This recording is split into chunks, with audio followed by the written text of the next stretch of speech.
이 자리에 오신 모든 성도님을 환영합니다. 은혜로 불러주신 하나님께 감사하며 하나님과 사람 앞에서 바르게 살아가실 힘을 얻는 시간이길 소망합니다. 사도신경으로 우리의 신앙을 고백하겠습니다. 전능하사 천지를 만드신 하나님 아버지를 내가 믿사오며 그 외아들 우리 주 예수 그리스도를 믿사오니 이는 성령으로 잉태하사 동정녀 마리아에게 나시고 본디오 빌라도에게 고난을 받으사 십자가에 못 박혀 죽으시고 장사한 지 사흘 만에 죽은 자 가운데서 다시 살아나시며 하늘에 오르사 전능하신 하나님 우편에 앉아 계시다가 저리로서 산자와 죽은 자를 심판하러 오시리라. 성령을 믿사오며 거룩한 공예와 성도가 서로 교통하는 것과 죄를 사하여 주시는 것과 몸이 다시 사는 것과 영원히 사는 것을 믿사옵나이다. 아멘. 찬송가 342장을 함께 찬양하시겠습니다.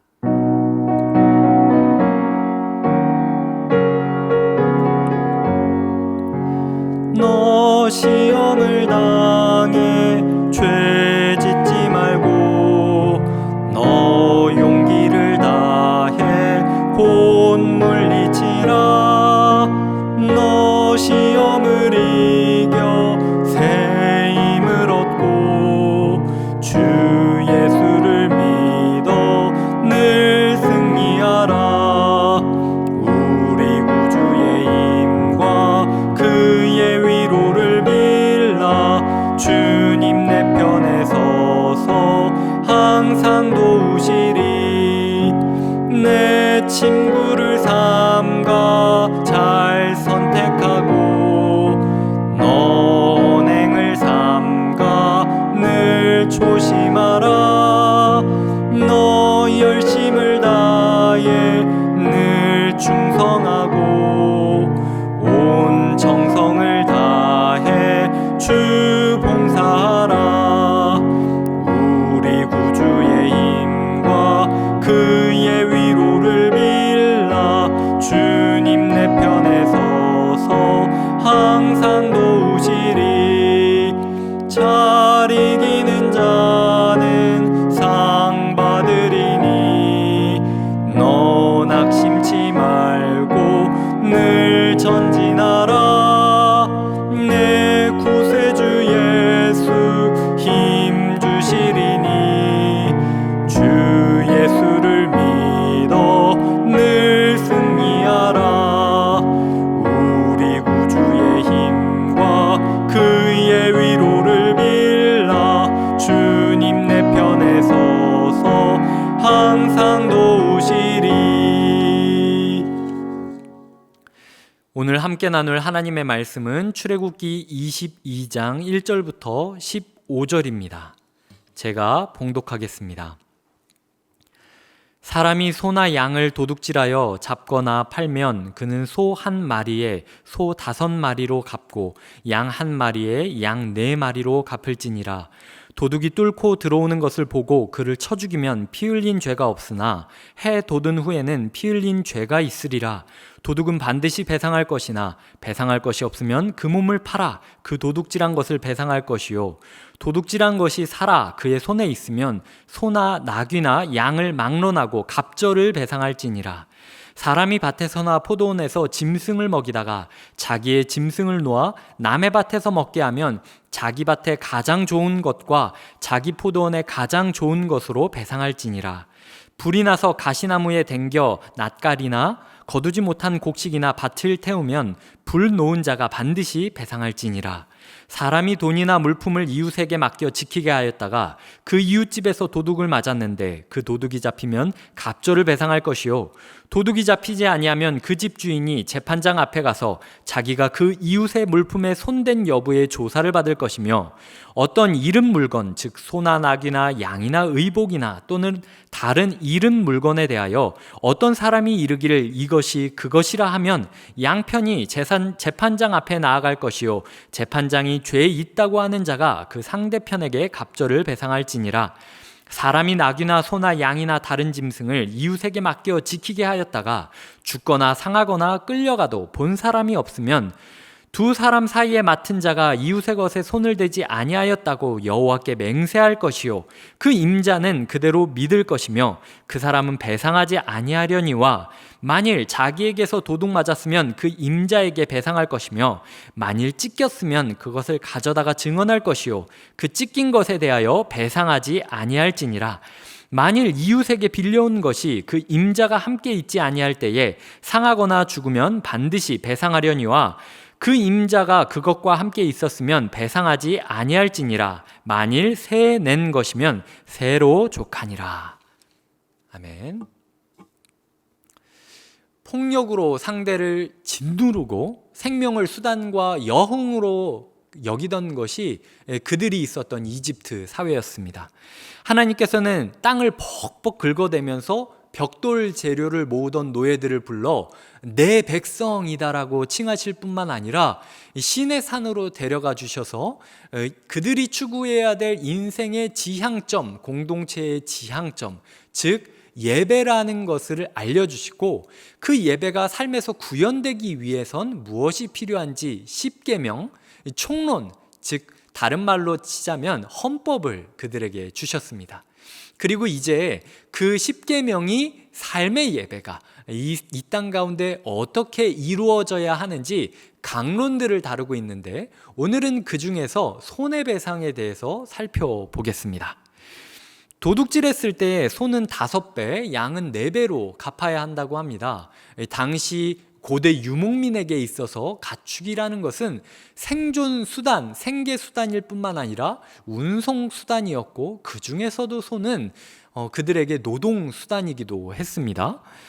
그렇기 때문에 반드시 배상하라는 것이죠. 배상할 것이 없다면 종이 돼서까지라도 배상해야 한다라는 것입니다. 훔친 것을 1대1로 돌려주는 것이 아닙니다. 돌려준 다음에 그 2배로 배상해야 했습니다. 그러니까 하나를 잃었을 때 하나를 갚는다라는 것이 아니라 가장 좋은 것으로 그 피해자의 마음이 흡족할 때까지 배상해 줄 책임이 있다라는 것이죠. 이 철저히 피해자 중심이고 철저히 공동체 중심입니다. 어떻게든 공동체 안에서 서로 도둑질하는 일을 만들지 않겠다라는 하나님의 의지가 담겨 있는 것입니다. 이것을 몇 가지 키워드로 예를 들면 자족, 존중, 공정 이렇게 생각해 볼 수 있을 것입니다. 그런데 우리 사회도 공정함이라는 단어를 내세우고 있는데 이 성경이 이야기하는 공정함이랑은 조금은 다릅니다. 왜냐하면 이 피해자가 자신의 피해받은 것을 증명해야만, 내가 얼마나 피해를 받았는지 증명해야만 이 손해배상의 이야기가 시작될 수 있기 때문입니다. 그런데 게다가 내가 이렇게 피해를 받았다라고 이야기하면 그 사람이 그냥 알겠습니다 이렇게 이야기하는 게 아닙니다. 나도 당신 때문에 시간상 손해, 감정상 손해, 노동의 기회를 잃어버리기도 했다라고 하면서 자기도 피해자다라고 하면서 서로 아우성, 이 아귀다툼이 일어나는 것입니다. 그렇기 때문에 이 고대처럼 소나 양이라는 재화의 가치 그리고 징표가 분명했던 때와는 달리 이 현대 사회에서는 이 재화 가치가 무궁무진하게 다양해졌기 때문에 사실 피해자는 굉장히 넘치는데 가해자는 모호한 사회를 우리가 살아가고 있는 중입니다. 하지만 그런 혼란스러운 사회 속에서도 우리가 잊지 말아야 될 것은 하나님께서는 입장을 분명하게 하셨다라는 거죠. 하나님께서는 첫째로 무조건 피해자 중심입니다. 뺏긴 사람 중심이라는 거죠. 일단 누군가 뺏겼다면 그 사람 마음을 회복시켜 줘야 된다는 겁니다. 거기다가 동시에 가해자라고 할지라도 생명권만큼은 지켜줘야 된다라고 이야기하는 것이죠. 2절과 3절입니다. 도둑이 뚫고 들어오는 것을 보고 그를 쳐 죽이면 피 흘린 죄가 없으나 해돋은 후에는 피 흘린 죄가 있으리라. 도둑은 반드시 배상할 것이나 배상할 것이 없으면 그 몸을 팔아 그 도둑질한 것을 배상할 것이요 라고 적혀 있습니다. 누군지 식별 가능할 때에는 도둑이 도망치더라도 죽이면 안 된다라고 하는 것입니다. 이 살인 이외에는 끝까지 그 사람이 회복될 기회를 줘야만 한다라는 것이죠. 정 안 된다면 그 집의 종이 되어서 그 뺏긴 것, 빼앗은 것을 갚을 기회에도 줘야 된다라는 것입니다.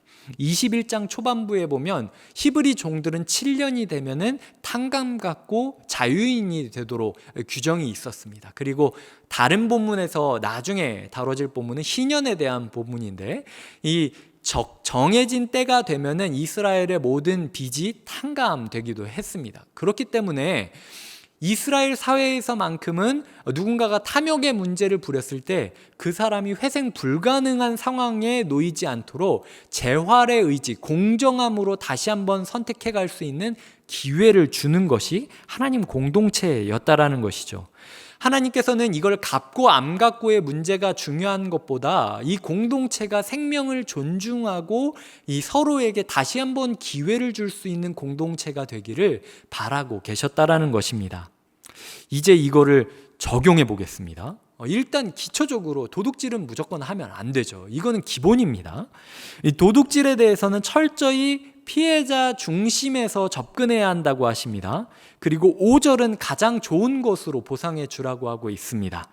물건 돌려주는 것보다 피해자 마음이 회복되는 게 우선이라는 것이죠. 내가 이렇게까지 해줬는데 진짜 너무하다, 이렇게 말하면 안 된다라는 것입니다. 동시에 가해자라고 해도 생존을 보장해 줘야 됩니다. 돌이킬 기회, 배상할 기회를 주어야 한다라는 것입니다. 그런데 원리는 다 알죠. 지키기가 굉장히 어렵다는 게 문제입니다. 그저 우리에게 오늘 제가 욕심을 줄이십시오, 자족하십시오 이렇게 말한다면 사실 현대사회를 너무 단순하게 생각하는 것이지 않겠습니까? 사실 이 사회에서 이 말씀 지키기가 굉장히 어렵습니다. 제가 이에 대해서 두 가지 질문을 함께 공유하면서 하루를 살아가고 싶습니다. 첫 번째 질문은 누군가에게 손해를 끼치며 살고 있지 않은가라는 질문입니다. 이 사회가 어떤 사회입니까? 영혼까지 끌어모아야 살 수 있다라고 하는 사회입니다. 우리는 모아둔 돈을 다 써서 일을 할 뿐만 아니라 그것도 부족해서 있는 관계, 없는 관계, 내가 여태까지 했던 관계에 다 기대어 보증 서달라고 이야기를 하면서 돈을 받아 댑니다. 거기다가 이전에 과거에 내가 했던 직장의 일들, 소득 수준, 그리고 현재 내가 있는 직장의 이름, 명의, 그 신용을 근거로 해서 대출을 받고, 거기다가 그 상환 조건이 굉장히 장기간입니다. 즉 자기의 미래까지 담보받아서 살아가고 있다는 것이죠. 어떤 돈을 벌려면, 살아가려면 어느 정도의 판이 이루어지지 않으면 살 수가 없다라는 생각이 당연한 상식처럼 여겨지는 삶이기 때문에 그 판을 만들기 위해 있는 것 없는 것 다 끌어모으고 있는 겁니다. 그런데 그 중에서 만약 누군가가 우리에게 투자했는데 우리가 조금 잘 됐다? 그러면 그 사람은 내가 투자를 잘한 것이다라고 생각하면서 생색내겠죠. 그런데 조금이라도 손해가 발생한다? 그럼 마치 내가 대역죄인인 것처럼 나의 죄를, 나의 돈을, 빚을 갚으러 추징 절차를 시작하게 될 것입니다. 그러니까 리스크가 너무 크다는 겁니다. 이 사회를 살아가려면 있는 것 없는 것 다 끌어모아야 되는데 우리가 그 중에서도 누군가 단 한 사람에게라도 손해를 끼치지 않았다고 자신할 수 있겠는가? 사실 어려운 부분이라는 것이죠. 그렇기 때문에 우리가 이 5절과 6절을 기초로 해서 사실은 매일 생각하면서 돌아봐야 한다라는 겁니다. 5절과 6절입니다. 사람이 밭에서나 포도원에서 짐승을 먹이다가 자기 짐승을 놓아 남의 밭에서 먹게 하면 자기 밭에 가장 좋은 것과 자기 포도원에 가장 좋은 것으로 배상할지니라. 불이 나서 가시나무에 댕겨 낯가리나 거두지 못한 곡식이나 밭을 태우면 불러온 자가 반드시 배상할지니라. 은근슬쩍 혹은 실수로 상대방에게 피해를 주는 경우도 반드시 배상해야 된다라고 하는 겁니다. 그렇기 때문에 오늘 본문은 단지 도둑질만을 우리가 법률적으로 문제다라는 부분만을 다룰 게 아니라 내가 혹시 은근슬쩍 했던 일들, 그리고 내가 책임으로 맡겨져 있었던 건데 그것을 다 하지 못해서 상대방에게 손해를 준 것도 배상 절차를 따라야 한다라는 것이죠. 이 사막 고대 근동을 살아가면서 먹을 게 얼마나 귀했겠습니까? 사실 네 가축 먹이는 게 쉽지 않았겠죠. 노골적으로 강탈하는 건 아니지만 조금만 네 새끼 먹을 만큼만 슬쩍 하겠다는 마음이 드는 게 어쩌면 자연스럽기도 합니다. 하지만 그럼에도 불구하고 그것까지도 하나님이 지켜보시고 배상하게 말씀하고 계시다라는 것을 기억해야 됩니다. 혹시 우리 삶 가운데 내가 전혀 모르고 있었지만 누군가에게 손해를 끼친 게 없는지 찾고 그 사람한테 마음을 풀어줄 수 있는 것들을 최선을 다해서 노력하는 하루가 되어야 한다라는 것이죠. 오해가 생기지 않도록 재판장 앞에 서는 일도 감수해야 합니다. 어떻게든 공동체 안에서 서로에게 마음 상할 일을 만들지 말자. 이게 오늘 본문을 통하여 하나님이 전해주고 싶은 중심이라는 것입니다. 합리적인 방법으로 최선을 다해서 마음을 다독여야 한다라는 것입니다. 지금 이 사람들 아직 사막에 있습니다. 꿈꾸고 있는 겁니다. 지금 이렇게 하자고. 우리만큼은 제발 이렇게 살자. 이집트처럼 살지 말자. 서로를 응원하고 격려해 주면서 함께 꿈을 꾸고 있는 중입니다. 우리가 오늘 단지 어렵다고 끝낼 게 아니라 우리 교회 가운데, 가정 가운데 우리만큼은 이렇게 살아보자. 꿈꾸는 것이 필요하다고 말씀하고 계시는 것입니다. 이 두 번째 질문을 드리겠습니다. 공정사회를 만들기 위해 무엇을 해야 하는가라는 질문을 하루 동안 마음에 품고 살아가야 됩니다. 조금씩 서로를 존중하고 지켜주는 피해자 중심의 사회로 전환시켜야 될 책임이 사실은 신앙인, 신앙 공동체에게 있다는 겁니다. 제가 생각나는 것 몇 가지를 예로 들어보겠습니다. 교회와 사회는 기회를 잃어버린 사람들에게 다시 한번 기회를 줄 수 있는 곳이어야만 합니다. 어려운 교회에 월세를 대납해 준다든지 장기 연체된 부실 채권을 사들여 소각하는 일이라든지 창업을 지원해 주는 일이라든지 혹은 이 사회나 교회 가운데 다양한 사람과 맞닿으면서 창의적인 아이디어를 떠올릴 수 있도록 이 마당을 만들어 준다든지 사실은 우리 교회가 드림센터 사회에 환원하자라고 하는 게 이런 일환으로 준비하고 있는 것입니다. 꼭 적극적으로 또 뭔가를 해주지 않아도 사실은 할 수 있는 방법들이 있습니다. 예를 들어 요즘도 제 주변에서 보이스피싱 때문에 고통받고 손해를 본 사람들이 있곤 합니다. 몇 년 전부터 이 부분에 대해서 확실한 대책을 세우겠다고 하지만 사실 우리 주변에도 이런 부분들이 있지 않습니까? 더 이상 보이스피싱 때문에 손해를 받은 사람을 남일처럼 여길 게 아닙니다. 그리고 바보 같다라고 이야기할 것도 아닙니다. 그들이 손해보지 않도록 사회 시스템을 재정비해 주어야 될 책임이 사실은 이 사회 가운데 주어져 있다라는 것입니다. 아는 대로 살기 위해선 공동체가 서로를 지켜줘야만 한다라는 것이죠. 그리고 피해를 받았던 사람들, 잘못했던 사람들이 다시 한번 공정선에 뛰어들 수 있도록 그들을 낙인 찍지 말고 있는 모습 그대로 기회를 주는 것도 교회가 할 수 있는 방법 중 하나일 것입니다. 11절입니다.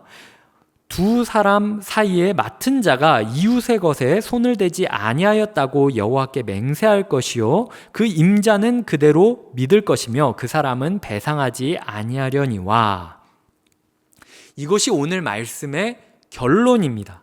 여호와께 맹세하면 믿어줘야 된다. 즉 이 정직에 대한 부분의 문제, 자족에 대한 부분의 문제, 존중과 공정에 대한 부분의 문제는 사실은 여러 가지 다양한 상황들이 우리 앞에 펼쳐 있지만 사실 하나님 앞에 떳떳한가에 대한 부분이 제일 중요하다라는 겁니다.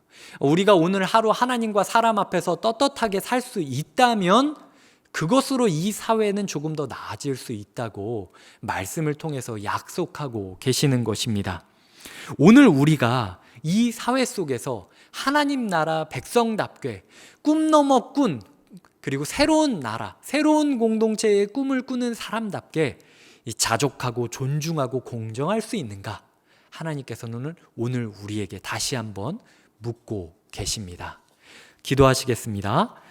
하나님 아버지, 우리가 속한 가정과 교회와 직장과 사회 속에서 나의 것과 너의 것을 가르고 빼앗기는 일이 없기 바랍니다.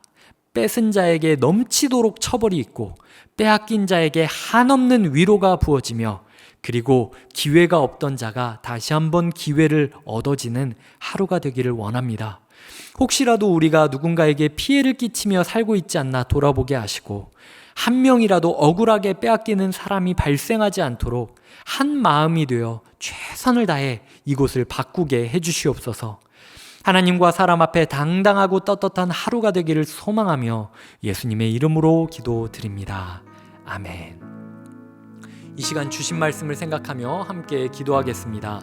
가장 먼저 누군가에게 손해를 끼치며 살고 있지 않는지 돌아보겠습니다. 그리고 오늘 이 기도 가운데 떠오르는 사람들에게 줄 수 있는 가장 좋은 것이 무엇인지 고민하고 결단할 수 있도록 우리의 기도가 초점을 모아지길 바랍니다. 두 번째로 공정한 사회를 만들기 위해 애쓰기를 소망하고 결단하는 기도를 드리겠습니다. 이거 남의 일이라고 생각하지 않고 한 마음으로 오늘 우리가 가지고 있는, 우리가 설 수 있는 이 가정과 사회와 직장과 교회를 경작하기를 기도하겠습니다. 세 번째로는 하나님 앞에서 떳떳하게 살 수 있도록 이끌어 달라고 간절히 구하겠습니다. 은혜가 아니면 결코 이렇게 살 수 없습니다. 마음 모아 함께 기도하겠습니다. 하나님 아버지, 오늘도 우리에게 말씀을 주시니 감사드립니다.